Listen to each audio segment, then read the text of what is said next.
What is up, guys? We are reviewing RC of all damn matches because Aaron is always like, we learn the most from our losses. Stay tuned to the very end where I have multiple important announcements to make at the end of this video. Alright, so let's not waste any time. Straight into the bans. Aka removes Seer and Explorer. We've been picking Explorer a lot, it's been very useful. We just take out the best counters to Goatman, Mage, Professor. He bans Grave, we take a Rescuer, he bans Anti, and then we just take, what do we take here? I don't remember. We always We're went about to puppet. see. Puppets, yeah. So with those bans, we're basically saying if you bring out Goatman, we should be able to tie. The only thing that you're gonna worry there is Aka has a lot of picks, so you can only just do as much as you can. He'll pull up something random whenever he wants. Although, fortunately, this one match we were able to avoid that because he was like, I'm just gonna go Goatman, and he just like ego challenged the cop, go straight for the Goatman. And then for the spawns. Pretty basic spawns. Rescuer, Cypher at Big Rock, and then 2 characters everywhere they want. If you've seen Sprintzer's video on spawns, you can already understand this is very basic. It's just a Cypher rush spawn. Kite as long as you can, and people just decode as much as they can. Patroller? If Yeah, there's a so what do you think patroller? about Patroller? If there's a patroller in this game, I would think they would chase puppet. It was actually a strategy that they came up with in Japan in one of the games, one of their playoff games, and it can work against puppet. It's not like game breaking though. No, it's like an alternative to Blink that you can use earlier, and it can be efficient against puppet, most efficient against puppet. And with that being said, he is chasing puppet. Straight for that puppet indeed. So with the build, Green doesn't really mind taking kites since his suicide build, but he does not have flywheel, which means he most likely will not be able to do anything to Patroller and will probably die once it's used. He'll probably still die around the same time when Blink comes out, right? Yeah, probably, yeah. Yeah, 60 seconds. You can tell he just breaks the first cage, breaks the second cage, and then he has to use another puppet right on time. Good reaction time. You can see how the ciphers are going already. And then Aka is just gonna follow, and then this is last puppet, and this is when he's just gonna use the patroller. He could cage here, but he actually doesn't need it, and that is down pretty much by Blink. Yes, pretty much, yeah, same time by Blink. Yeah. Ciphers are moving along pretty nicely. That's as much as you can expect from this spawn and from this kite to Blink. This game is pretty standard. The 2 ciphers will pop, the rescuer cipher will be behind, and then hopefully they're gonna try to get a rebound in time so that the puppet can actually buy enough time for 3 or 4 ciphers to be done. At least that's the game plan that the team should be prepared for. Because at the end of the day, you can have the only plan, which is I just need to win, but you need sub-plans in order to be able to actually win. Swing, Very miss, good. free rescue, yeah. Nice. That's very good from Roland. Aka even attempts an injury still, despite the watch still hitting him, and he doesn't get it. So he got scammed. Roland scammed him. Barely dodged it. That was actually a good reaction time on Roland to like jerk back. Yeah. Immediate reaction. Very good. And right here, Green is dying on Magician, Schmiddy, and it looks like he's the next rescuer with wanted order. Goddamn. Yeah, quite unfortunate. Oh, he misses his first hit, and he almost breaks the cage, but barely doesn't get it, and he has to save instantly because of that. And that was crucial. That right there is a very important mishap on Green, because if Green is able to get the puppet and gets the rebound for 20 or 30 seconds, they will be closer to their goal of 3 ciphers or 4 ciphers popping, and then they can just like have a basic end game to where you have 3 people and 1 cipher, but because green dies, that is not going to be the case. That was quite a quick rescue, and then no rebound at all. So it was not the most efficient execution for the game plans that you were just talking about. And now Schmiddy is being chased in this corner. He just tried to run away as far as he could. There's nowhere else he really could have gone. He's still trying to kite as much as he can. He's doing pretty good despite being injured. But there he goes, going down right next to Roland. And you can already tell if green kited like 10 or 20 extra seconds, those ciphers would have been over by now. Every second counts, and right here Roland probably play safe and use the watch. I guess as soon as he sees the cage, yep. He plays a little risky, but he actually does get 10 it. ping. 10 ping, you can do that. Don't try that with AU ping. Or 70. 10 ping reaction time, yep, he got it. So he actually gets a chip hit. That's still very, very good on Roland. But Yeah. Schmiddy, If unfortunately... Roland, Yeah, go on. if Roland doesn't even get the free save in the first time, this would have been a lost situation too, because Roland would just die after the save. Yeah. And now chair again next to Roland on that 80% cipher. Those extra seconds would have been nice for that to pop, but Roland literally has nothing now. He's just an itemless survivor. And the abnormal basically seals the deal because Magician probably will not rebound kite long enough for 60 and 30% cipher to get to 100. Despite this mistake from Aka, it's still probably too unlikely to come back from. Very good execution from Lion. Yeah, Lion plays very well here. So it's sad they just have to, like, Schmiddy gotta pull something out his ass right now to bring this back. He just pulled something out of his ass, and he still gets the hit. Yeah, buy some time now that last cipher's there, but unfortunately Schmiddy is still right next to it. And like you always say, the game is not over until it's over. Whether you're a hunter or a survivor, you always still have chances. And right there, that's what the survivors are thinking. We just need to make sure that we have a chance, even though it's a very hard end game, Spencer, right? Yeah, never, ever give up. Never ever. Right here. Lucky Lion. Yeah. He's trying to, the survivors are doing their best to try to get maybe a cipher pop, kite long enough to get one out. You can't really ask for more in this situation. And right here, Lion, he had a skill, I think, but he actually didn't use it. So now it's kind of a tricky situation with Roland moving away because he doesn't want to get found, and then he doesn't know if Aka will chair or not. Yes. You can also see that Lion had the flywheel and the skill, but I'm pretty sure that in his head, Aka would try to bait it because he literally just made the cage, so he has a lot of time to try and bait. But Aka just went for the hit straight away. Yep. Another abnormal further,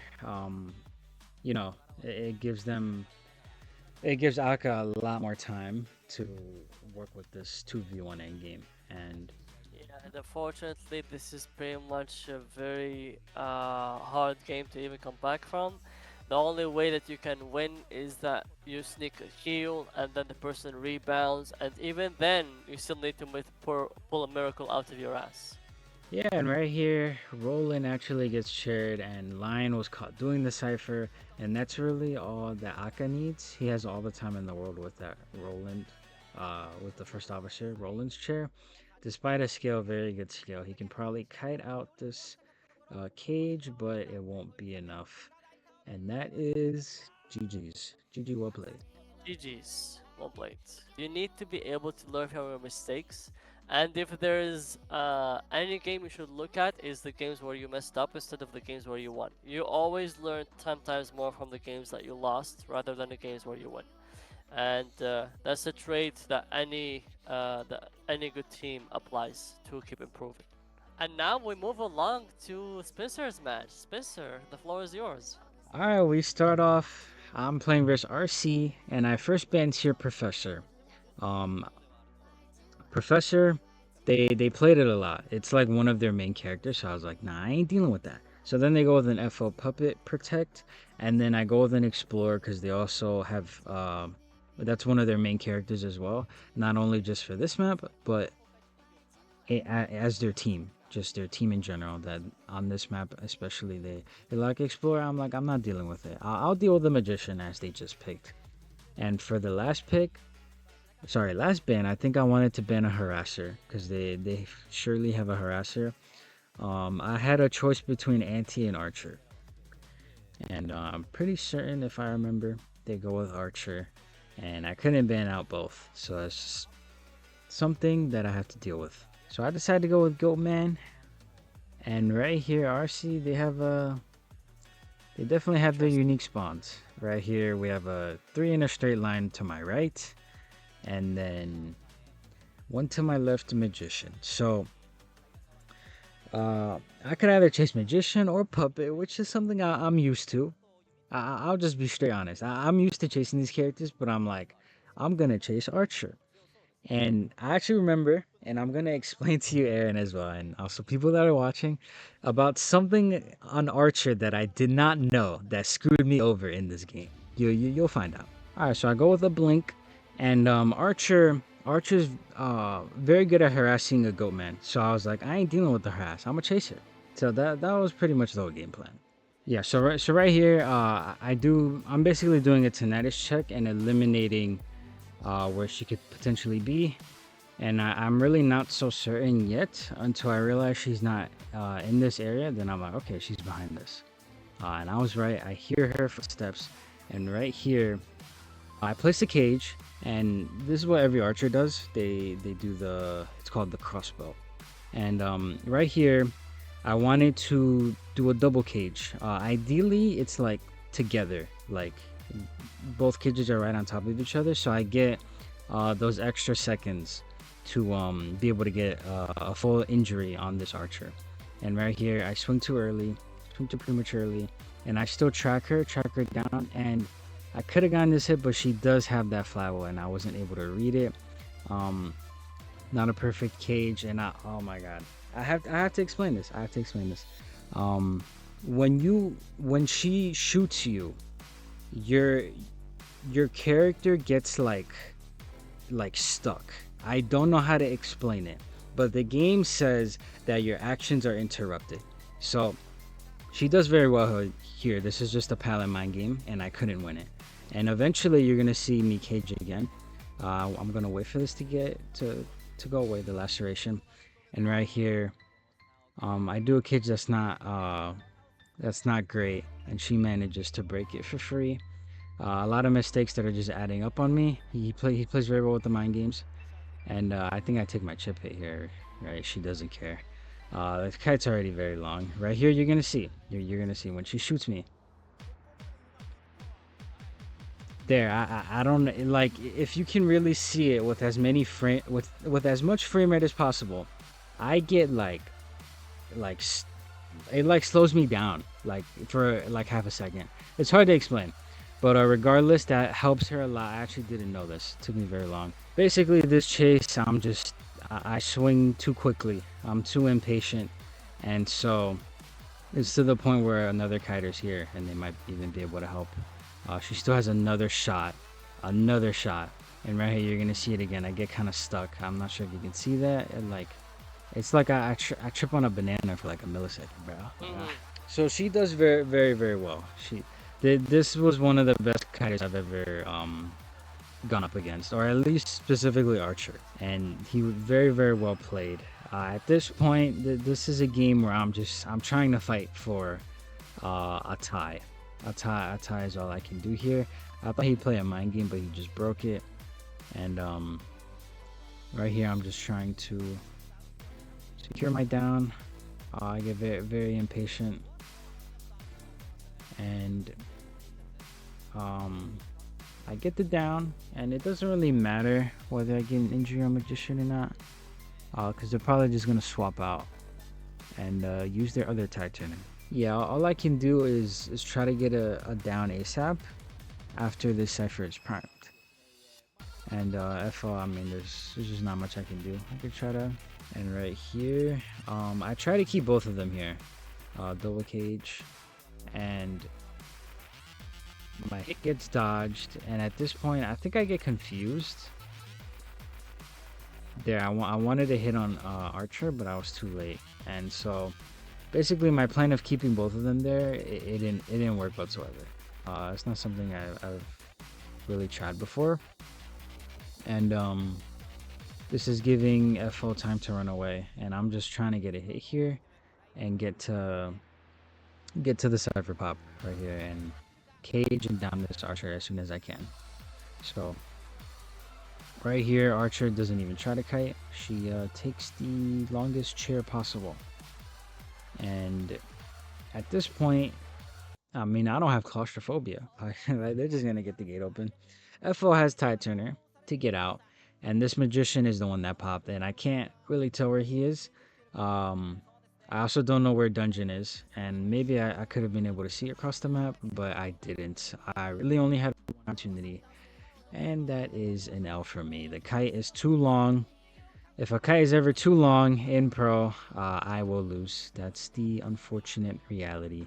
And that is GG's. Notice how you always spoke about, you know, the kite is too long, that means they can only fight for a tie. It's ideas like these that sets your mindset to focus on the things you can do. Because if you try to do like a 3-kill in a game like that, you might just end up getting 4 escaped at the end of the day. Definitely. All right, so now I'm on Chinatown, and I think we picked this map, right? Yeah, we picked it. I go this year Aeroban, and last time against Zeta, I think I was able to go Sangria. Because I went something else round 1. It was Ivy. Yeah, but I said no to that shit. Yeah. This time around, I went Goatman, and they're like, you know, most Survivor teams, if they pick between Goatman and Sangria, they're gonna take a Sangria over a Goatman. So I didn't have either in this set. And here I just go for a standard tier Aeroban, and they go with a Merc Meteor. Very stable. Very, very stable. I actually don't remember what would be my next. Oh yeah. Next ban is Finn. Finn is just overall very good. Every team has it. Just very, very strong overall. And now they pick Priestess. Kind of like Zeta. Usually if there's a Priestess, I'm just like I'm gonna deal with it. And next ban, I decide on Lucky Guy. They were also they're also quite a Lucky Guy team. I think they were one of the first teams to continuously use Lucky Guy. And I was like, yeah, I'm just gonna get rid of it. And they pick Cord next as the last pick. So what do you think of the comp so far? It was pretty standard. It seemed like they were ready to handle my Ivy, because I've played Ivy. Against Zeta, I played Ivy against I don't know if I played it against KL. No, not KL. Not even FT. No. So I did play it against MRC though. And Zeta. So this is what it felt like going against this comp. They were countering my Ivy. Probably have Flywell to counter it even further. And this game, I was deciding, if I remember, go with Hullabaloo. Yeah, this is actually my first time going Hullabaloo, like offline, I think. And really?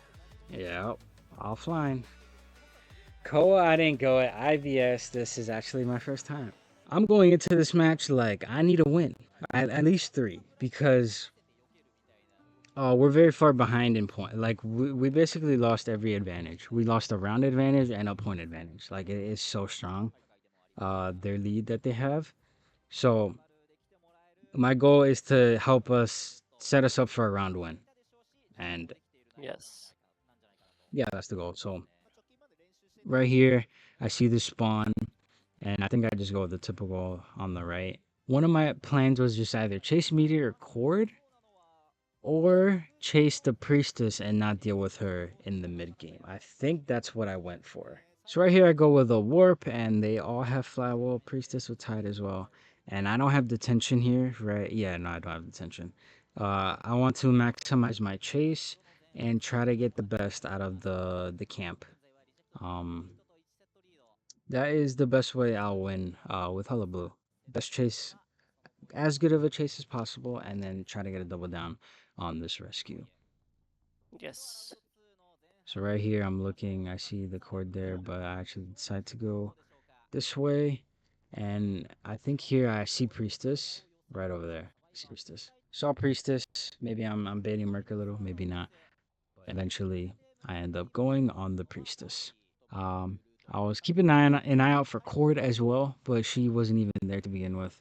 And right here, Priestess starting the kite around these walls. This is a very good start. I get one color, I try to get another, and I don't even know how that misses. I don't How know. did that miss? You got scammed. I don't know. Oh my god. Alright, so continue the chase. Um right here, these are very good portals setting up her kite. And right here, I only have one color still. I get another color. And at this point, I do remember, as I said, Flower. I have to be mind the Flower. I didn't even swing here. I just knew. I can get an injury here, and there's a pallet that might be dangerous for me. Right here, this is a mind game. Mind game is a good hit. And I mess up the clone right there, but I think I get the hit still right. And that is a Because you were able to cancel the portal. Yeah, cancel that portal. I realized it a second late. Aaron just noticed before me. And now right here, I gotta do my best on this camp. Arguably, I could have warped here. I still have trait. Trait is useful even after chase. And now that I think about it, Aaron, you might agree. I probably should have had more aggression here. Yeah, because of what's going to happen now. Yeah, so right here, dodges my injury, and I attempt a double hit right here. I miss a hit. I try to get another color, but that extra elbow pad made it just like, yeah, I'm just gonna let it go and keep my focus on this priestess, and she can't rebound. And this is an okay pace so far. It's not amazing, but it's all right. So right here, I think I considered basement. Nah, I just went for a quick rescue, and I wasn't sure who would rescue. I know Meteor's up there, Meteor, but they also have a cord here that's probably better for rescuing, and it's unfortunate that she's probably just gonna shoot me here. Yeah, I maybe could have gotten a double color, but it's really hard to avoid that gun, and I don't even consider going for a hit on cord. It would have helped me a lot here. Pallet mind game, I played risky. The pallet is not good, and I get pallet stuns. And right here, they're doing a support. They're supporting right now. Body block. And this is very smart coming from them. Mind game again. More mind games. I get the hit. And once I get my clone back, she should be dead. It's a bit hard to play around these short walls with Hullabaloo because you can't always have the color exactly where you want it. Yeah, and now I have now I move on, and yeah, I just have to pick my chase target. Right here, I actually decide to go for cord. All I can really do is chase as quickly as possible. That is it. And I didn't even realize that she has a pocket watch. So that makes it nearly impossible to go for her for at least 10, 20 seconds in total. And they're on another cipher across the map, and I might just be stuck here chasing this cord. I don't have a lot of options right now. Ideally, I could have already killed her, but right here I got kind of lost with the pocket watch. Right here I try to double color, I get juked, I get flywheeled, very good. I still get only one color, and they're still kiting, so this is very, very tough for me to win, especially when I don't have detention. Especially when that happens, your mindset is probably, if I'm able to kill her before they pop, I'll be lucky. Right here I miss, that shouldn't be a miss, but I still get the down anyway, and the cipher is primed. Yeah. All I really can do here is try to go for 3. Right here, it's not really important to hit the meteor, and I managed to get a hit here. I got another double color. Wow, I managed to drop it quick enough. And right here, this is just a mind game. She vaults fast. She vaults very fast, but I might be able to still get it, and I do. And with no detention, this Shimmer can actually, they might backdoor. Right here, they're on this gate. And I know they're on the gate. I can probably hear it. I also, the clone will tell me. And right here, I just go for it. And if I go for this, all I can really hope for is to kill her ASAP. And the unfortunate part is I have no clone. The gate's primed. They're playing risky. And right here, oh my god, she had flower, but she couldn't use it. So at this point, all I can really do is tie. There's not many opportunities here for me anymore. And actually, I think if I remember correctly, I was worried about a tie turner for some reason. So I was like, nah, this ain't happening. I'm running away from gate. Um, I was obviously wrong. They don't have a tie turner. Um, Flywheel, they're able to dodge a hit. That's a clone way too far. They're very good at dodging, but at this point, they don't really have a chance to get dungeon. A very good try from them, and a tie is still very good on their part, and that is GG's. Yeah, I'd say the hardest part was not getting a double down and chasing someone who had a free watch from a chest just before that. Those two things just killed your momentum, and getting the tie after that is honestly not so bad. Very well played. All right, and this leaves us with a very tricky situation. So obviously in a hunter meta, especially round 2, you would still hope that your hunter gets a 3 or 4, with survivors getting a 1 or 2. But now the problem is 2 is going to be difficult for the later rounds because, well, we're behind, and getting a tie on our map is just gonna make things basically still sealed even though we're basically tied. Especially with that first round score difference of 8-1. So with that said, the survivors are forced to go for a 3 escape. If they don't go for a 3 escape regardless, it is basically a death sentence for the rest of this round. Yeah, so Aka bans here Arrow, and our team bans Hullabaloo. They don't want to deal with that, and they go with Finn and Lucky Guy. Seems like comfort picks for them. Am I right? I think the mindset here was just we have a lot of practice against Spencer's Sangria, Spencer's Ivy. We bootcamp those for very long time. We're also a very good Sangria team. Let's just invite that and see how it goes. Yep, with a meteor ban, that is standard. Safe bans, and then they ban Anti as the last one, and we go with seems like another comfort pick. Lion is a journalist main, and that is the last pick for our team comp. And then we go straight to the spawns right after the hunter pick. It's obviously a Sangria. Aka did go for his Sangria. And with that said and done, the game is in the survivor's hands. They can make everything happen, anything can happen, and they just have to play it well. Alright, so we start with the spawn. Obviously, like, I guess the best spawn, with journalists getting another good spawn just to be able to rotate the hotel.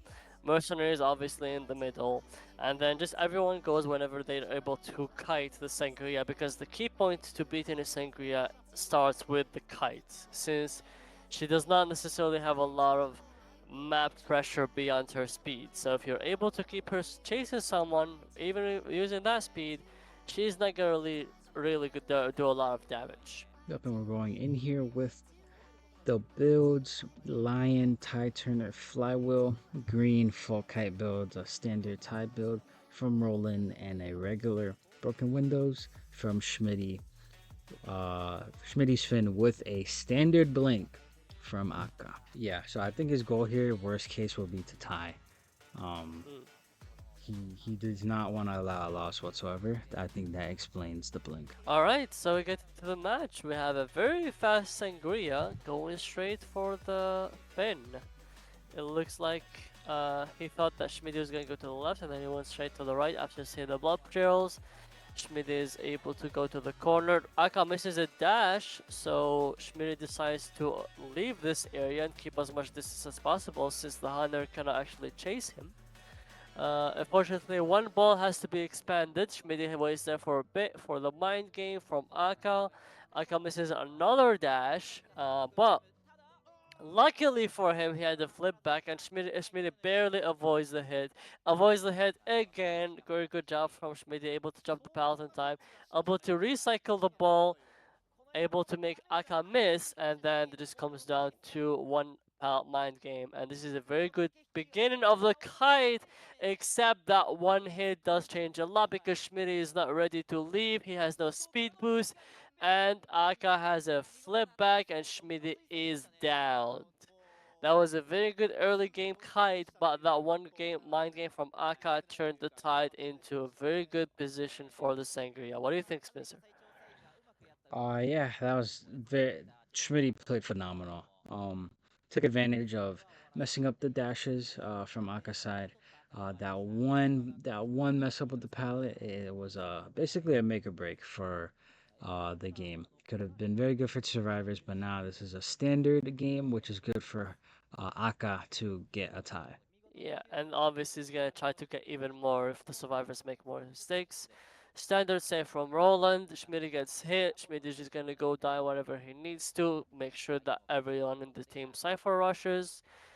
You can tell, even though this game is not looking like a three escape, this game is not over, and something that I always like to remind the team, or I like to remind the team, is if you can't get a three escape with four people up, just get a three escape with three people up using a dungeon or something like that. And it's definitely not out of question to be able to do that. And right here, Lion is setting up for save. He's trying to buy time. He buys time very, very well. He in fact gets a free save. Um, Flywheel, and right there, Lion gets out without being injured, but Schmitty cannot rebound. And at this point, a 1v3, and I think Schmitty and Lion are setting up a support situation here with the, I don't know what to call it, the little George, the journalist item, but it doesn't work. It's worth a shot, worth a try, but Waste a it bit of didn't work. time. Yeah. Yeah. So with that, Aka goes straight for Roland, which because he's the uninjured person, and that's a very quick blink. Yeah. Uh, Kill on Schmitty, and then very soon after, Blink. He still had Blink, I think, the entire time. And Yes. right there, he used it to just get a very, very quick down, get a quick chair on Roland right after securing the chair on Schmitty. And at this point, that's a very, very smart move, forcing someone to save. Getting that chair reduces Cypher Rush. That's just basic, and this is still a very good. At this point, Aka can win. We're going for a tie here. Aka can win right here. Green is caught out trying to get an item from the chest. Um, Green is greedy! yo, greedy, greedy. I think they're just trying their best. They're being greedy. Cause if they play standard, it might not be enough with the Indeed. decoding progress. Yes.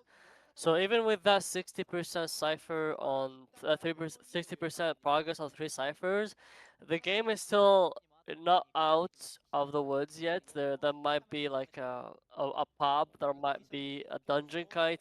Still, like the game is not over until now. They also switched the chairs, so they have like extra time since Roland was not chaired again, and it comes down to the next few saves. Line coming in to save, regular hit, regular save, and they're on. They have a fifth and sixth cipher, which is actually pretty good.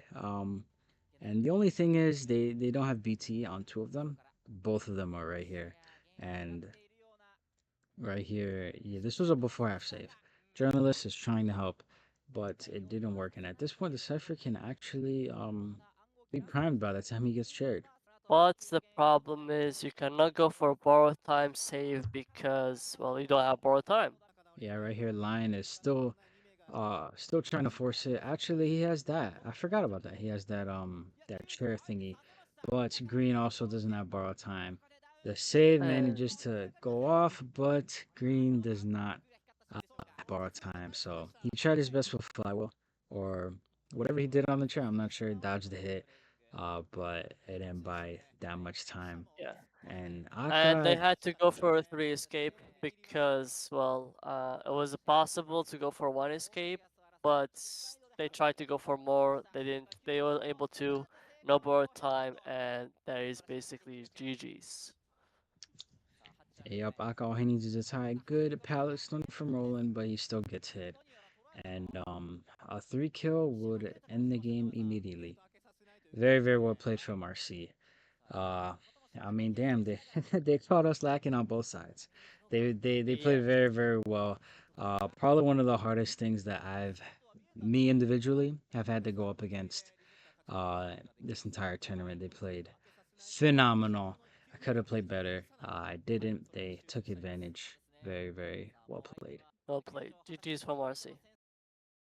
Losses are the best catalyst for improvement. The way to take advantage of them is to be able to review your games objectively and to be able to spot the key points you need to work on to jump to the next level. A version of yourself that, if put back into the past, could beat the same team you just lost to. If you want to explore whether this program fits your goals and what you're looking forward to, you can send an email to receive a free 15-minute call. See you there. I'm going to keep releasing useful guides on YouTube, and remember guys, coaching is me and or Schmiddy being right behind you with non-stop implementation of the things you send us and the things you see on YouTube. We've had many people join us and they don't regret it one bit. Thank you guys for watching, and I'll see you all next time.